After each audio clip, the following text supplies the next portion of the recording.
शालू की आदत थी वो गर्मियों में फ्रिज का ठंडा खाना खाती थी। शालू बेटा ठंडे राजमा मत खा, गैस पर एक उबाल दिलवा देती हूँ, ठंडे राजमा नुकसान करेंगे। नहीं मम्मी, अगर गर्म ही खाने होते तो मैं माइक्रोवेव में गर्म कर लेती। देखो ना कितनी गर्मी हो रही है, इतनी गर्मी में गर्म कुछ खाया नहीं जाता। गर्मी में ठंडा खाना अलग ही मजा देता है। अभी तो तेरी ये आदत यहाँ तक ठीक है, शादी के बाद ससुराल में ये सब नहीं चलेगा। वहाँ अगर सब गर्म खाना खाते होंगे तो बता क्या करेगी। करना क्या है माँ, मैं उन्हें भी ठंडा खाना खाने की आदत डाल दूंगी। और वैसे भी मेरी अभी शादी कौन सा हो ही रही है। तभी शालू के पापा आ जाते हैं। अरे शालू की माँ, बहुत बड़ी खुशखबरी लेकर आया हूँ। तुम्हें मैंने बताया था ना गुप्ता जी का बेटा रोहित, जो लखनऊ में नौकरी करता है, अब वापस कानपुर आ गया है। अब यहीं रहेगा कानपुर में और पिता का बिजनेस संभालेगा। आज मार्केट में मिल गए थे, बोल रहे थे रोहित के लिए कोई लड़की हो तो बताना। तो मैंने भी बातों बातों में कह दिया कि मैं भी अपनी शालू के लिए लड़का ढूंढ रहा हूँ। बस फिर क्या था, उन्होंने तो कह दिया कि वो शाम को आएंगे शालू को देखने के लिए। तुम उनके नाश्ते की तैयारी कर लो। बस फिर क्या था, शालू की शादी तो ऐसे हुई मानो जैसे चट मंगनी पड़ गया। शादी के बाद भी वो फ्रिज में ठंडा खाना रखती रही। शालू बहू, तुम्हारे ससुर जी आ गए हैं, उनकी थाली लगा दो। जी माँ जी, मैं आपका और बाबूजी का दोनों का खाना लगा देती हूँ। शालू ने फ्रिज खोला और उसमें से ठंडी ठंडी दाल, ठंडे चावल दोनों बाहर निकाले, उन्हें प्लेट में डाला और साथ में सलाद काट कर ठंडी रोटियों के साथ परोस दिया। बहू, ये दाल तो बहुत ठंडी है, ठंडी चीजें मेरे दांतों में लगती है। बहू बहू, ये तो पूरा खाना ही ठंडा है, जैसे फ्रिज से निकाल कर परोसा हो।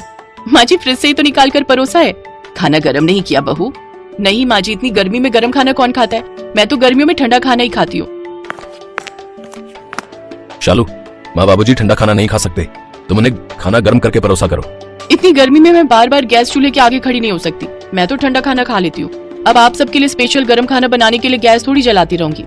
कोई बात नहीं बहू, हम ठंडा खाना खा लेंगे, ज्यादा होगा तो मैं गर्म कर लूंगी। क्यों जी? हाँ हाँ बेटा रोहित, हम नहीं चाहते कि बहू हमारी वजह से परेशान हो। अब तो अक्सर ऐसा ही होने लगा। गर्मियों में शालू सुबह सुबह ही खाना बनाकर रख देती। एक दिन सीमा नाम की एक औरत उनके घर आई। जी नमस्ते माता जी, इस घर में शालू जी कौन है? शालू मेरी बहू है, कहो क्या काम है? अरे तुम आ गई। माँ जी, मैंने ही सीमा को बुलाया, आज से ही हमारे घर का खाना बनाएगी। खाना बनाने वाली रख रही हो, पर क्यों बहू, हम दोनों मिलकर बना तो लेते हैं। माँ जी, आपकी तबीयत ठीक नहीं रहती है, मुझे भी अपने बहुत से काम होते हैं, इसलिए अब से सीमा ही सारी रसोई संभालेगी। कोई बात नहीं, जैसी तुम्हारी मर्जी बहू, तुम्हें जिस बात से सहूलियत हो वही करो। ठीक है, तो फिर मैं आज से ही खाना बनाने लगती हूँ।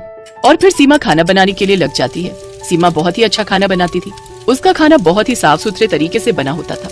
अब सीमा जब खाना बनाती तो वो गरम गरम खाने के लिए कहती, माता जी गरम गरम रोटी सेक रही हूँ, आलू बैंगन की सब्जी बनी है, आप और बाबूजी खा लो। शालू भाभी, भैया जी का टिफिन भी पैक कर दो, आज मुझे दूसरे घर जल्दी काम पर जाना है। रहने तो सीमा, तुम बनाकर रख दो, मैं तो वैसे भी गरम रोटी खाती नहीं हूँ, ठंडा खाना खाती हूँ। तुम एक काम करो, तुम मेरी सब्जी फ्रिज में रख दो, जब ठंडा हो जाएगा खाना तब खा लूंगी। शालू भाभी, ठंडा खाना हमारी सेहत के लिए अच्छा नहीं होता, कभी कभी चलता है, पर जब से मैं लगी हूँ तब से देख रही हूँ आप रोजाना ही ठंडा खाना खाते हो। गर्मी हो या सर्दी, खाना थोड़ा गर्म ही खाना ठीक रहता है। मैं तो शुरू से ही ठंडा खाना खाती हूँ सीमा, मुझे कुछ नहीं होता। तू मेरे हिस्से की सब्जी फ्रिज में रख जा, मैं थोड़ी देर में अपना काम करके खा लूंगी। अब तो सीमा जब रोटी बनाने लगी तो वो भी देखती थी कि शालू हमेशा ठंडा खाना खाती थी। भाभी, आज तो बहुत गर्मी है। अरे भाभी, फ्रिज के चावल बहुत ठंडे हैं, लाओ मैं गैस पर गर्म कर देती हूँ। अरे नहीं नहीं, ये ठंडे ठंडे चावल मुझे अच्छे लग रहे हैं। तुम पूछती हो ना कि मैं गर्मियों में ठंडा खाना क्यों खाती हूँ, यही वजह है, मेरे को गर्मी बर्दाश्त ही नहीं होती है, मेरा मन करता है ठंडा ठंडा कुछ खाती रहूं। शालू के हाथ में चावल की कटोरी थी। अचानक शालू के पेट में बहुत तेज दर्द होने लगा। शालू दर्द से बुरी तरह कराहने लगी। क्या हुआ भाभी? माता जी, बाबूजी जरा आना, देखना भाभी को क्या हो गया है। क्या हुआ बहू? मेरे पेट में बहुत तेज दर्द हो रहा है, माँ जी दर्द सहन नहीं हो रहा। डॉक्टर आ गया होगा, चलो मैं तुम्हें डॉक्टर के पास ले चलता हूँ। मैं भी चलती हूँ बेटा, रुक। शालू के पेट में ठंडा खाना खाने की वजह से गैस बन गई थी और शालू इस बात से भी नहीं समझी। उसने कुछ दिन की दवाई ली, थोड़ा परहेज किया और उसके बाद जब आराम पड़ गया तो उसने फिर से वही हरकत शुरू कर दी। शालू बहू, अभी तो तुम ठीक हुई हो, डॉक्टर ने बोला था ना कि खाना ठंडा मत खाना, गर्म करके खाना, फिर तुम्हारे पेट में दर्द हो जाएगा। माँ जी कुछ नहीं होता, डॉक्टर तो ऐसे ही बोलते रहते हैं, मैं इतने दिनों से गर्म खाना खा खा करना पक गई हूँ। शालू ठंडा खाना खाने लगी। उसे इस बात की भी परवाह नहीं होती थी कि खाना वो बासी खा रही है या ताजा खा रही है। धीरे धीरे शालू के पेट में अक्सर ही दर्द रहने लगा और फिर एक दिन, देखिए शालू जी, आपके पेट में सूजन हो गई है, जिस वजह से आपके पेट में दर्द है। आपको बिल्कुल भी ठंडा खाना नहीं खाना है, जहाँ तक हो सके ताजा बना हुआ उसी समय का खाना आपने खाना है, वरना परेशानी और बढ़ सकती है। शालू दवाई लेकर घर आ जाती है। सीमा, शालू को गरम गरम खाना देना और ध्यान रहे ठंडा बिल्कुल भी ना हो। माता जी आप चिंता ना करो, मैं जब बनाकर जाने लगूंगी तो भाभी की थाली लगा दूंगी। सुलोचना, तुम भी थोड़ा ध्यान रखो कि बहू को गर्म और ताजा खाना मिले। माँ पापा, डॉक्टर ने साफ बोला है कि शालू को ताजा और गरम गरम खाना खिलाना है। उसके पेट में सूजन बढ़ रही है और वो तभी ठीक होगी जब शालू परहेज करेगी। एक काम करती हूँ, शालू की मम्मी को बुला लेती हूँ, अब वही समझाएंगी उसे। शालू की मम्मी आती है और उन्हें सारी बात पता चलती है। बहन जी, अब आप ही इसे समझाओ।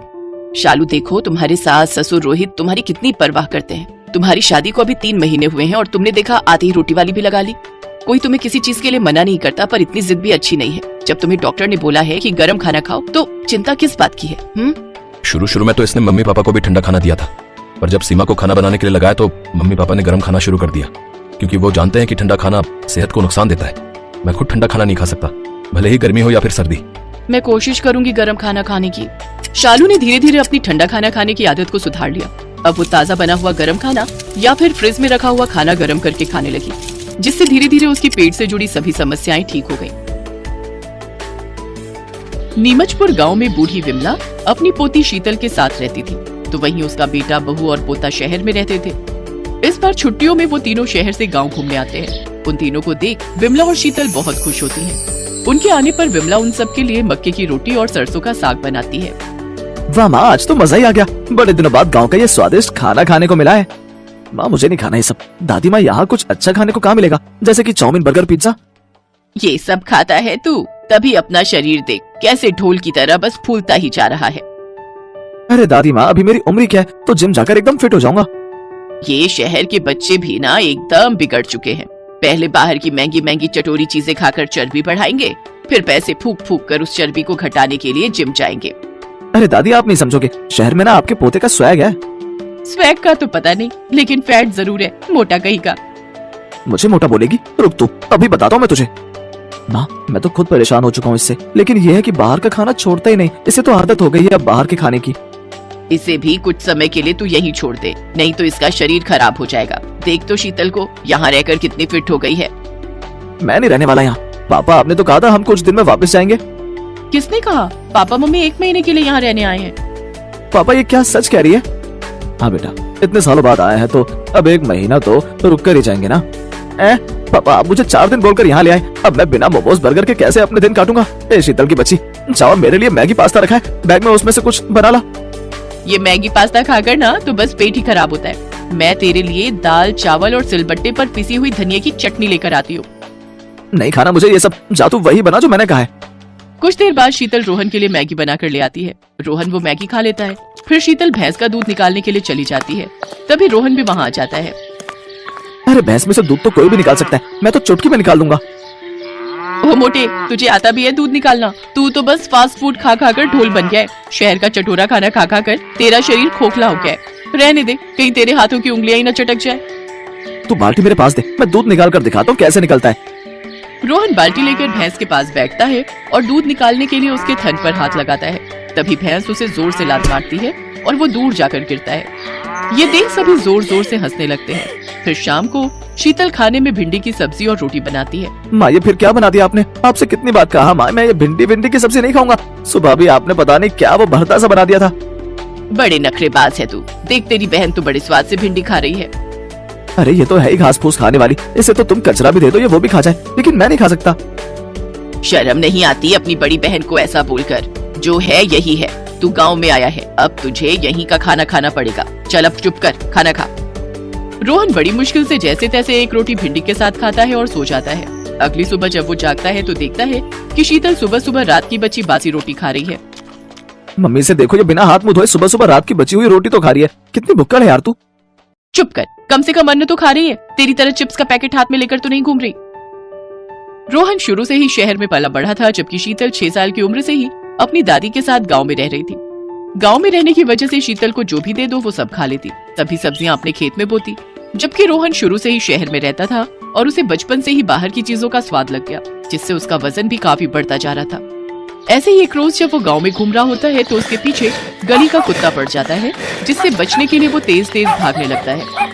लेकिन अपने मोटापे के कारण वो तेज भाग नहीं पाता और वो नीचे गिर जाता है। वो कुत्ता उसे काटने ही वाला होता है कि तभी शीतल वहाँ आ जाती है और वो उसे डंडा मारकर वहाँ से भगा देती है। बाप रे, मुझे तो लगा था मैं आज तो ये मेरे गोश्त की अच्छे से पार्टी करेगा। घर आकर रोहन ढेर सारी चॉकलेट्स, चिप्स और मैक्रोनी खाता है। फिर आधी रात को वो पेट पकड़कर चिल्लाने लगता है। मर गया रे माँ, दादी आए, मर गया रे, मर गया, पेट में बहुत दर्द हो रहा है। चटर पटर खाकर ना तेरे पेट में गैस बन गई होगी। चिल्ला तो ऐसे रहा है जैसे बच्चा जन रहा हो। सच में पापा, बहुत तेज दर्द है, मुझे आप डॉक्टर के पास ले चलो। उमेश उसे जल्दी से अस्पताल ले जाता है, जहाँ डॉक्टर उनसे कहते हैं, देखिए इनके पेट में फूड पॉइजनिंग हो गई है, जिसकी वजह से उसके पेट में दर्द हो रहा है। इंजेक्शन और दवाइयाँ देकर उसे घर भेज दिया जाता है। आज के बाद तुझे कुछ खाते हुए देखा ना तो समझ जाना मुझसे मेरा कोई नहीं होगा। नहीं खाऊंगा पापा, अब तो लेक्चर देना बंद कर दो। आप सब चिंता मत करो, अब से मैं इसे सुबह सुबह गाय का कच्चा दूध, खेत की हरी हरी ताजी सब्जियां और उबला हुआ खाना ही दूंगी। आज से इसका खाने पीने का ध्यान मैं रखूंगी। अब रोहन तबीयत खराब होने की वजह से घर का सादा खाना ही खाता है, जिससे कुछ ही दिनों में वो काफी हेल्दी और फिट भी हो जाता है। शहर और गांव के खाने में जमीन आसमान का फर्क पड़ता है। शहर के लोग जहां मसाले वाला और तला हुआ खाकर बीमार पड़ जाते हैं और कम ही उम्र जीते हैं, तो वहीं गांव के लोग सादा, सूखा और ताजी सब्जियां खाकर एकदम हेल्दी रहते हैं और बिना बीमारियों के लंबी उम्र जीते हैं।